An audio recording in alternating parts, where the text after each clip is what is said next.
প্রথমবার জাতীয় পুরস্কার গ্রহণ করলেন বলিউড বাদশাহ শাহরুখ খান। বিশেষ করে ওয়ান এর হাত ধরে এবার তিনি পেলেন সেরা অভিনেতা হিসেবে জাতীয় চলচ্চিত্র পুরস্কার, যা তার ক্যারিয়ারের ১৬ আনাকে পূর্ণতার কাছে নিয়ে গেছে।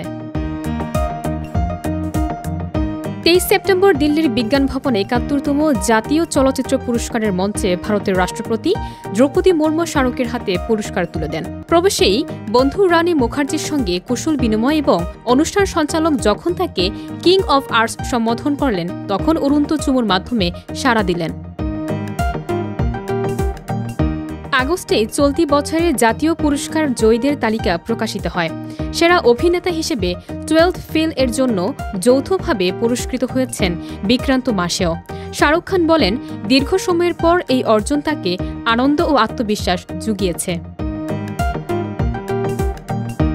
দীর্ঘ ক্যারিয়ারে অনেক পরিশ্রম, রিহার্সাল এবং অপেক্ষার পর এই স্বীকৃতি পাওয়া তার জন্য বিশেষ মুহূর্ত। দর্শকরা এবার আরও উৎসাহিত হয়ে তার নতুন কাজ উপভোগ করবেন বলে প্রত্যাশা করা হচ্ছে। এই জাতীয় স্বীকৃতি কিং খানের ক্যারিয়ারে আরও এক মাইলফলক হিসেবে চিহ্নিত হবে এবং তাকে ছবি অঙ্কনে শক্ত অবস্থানে রাখবে।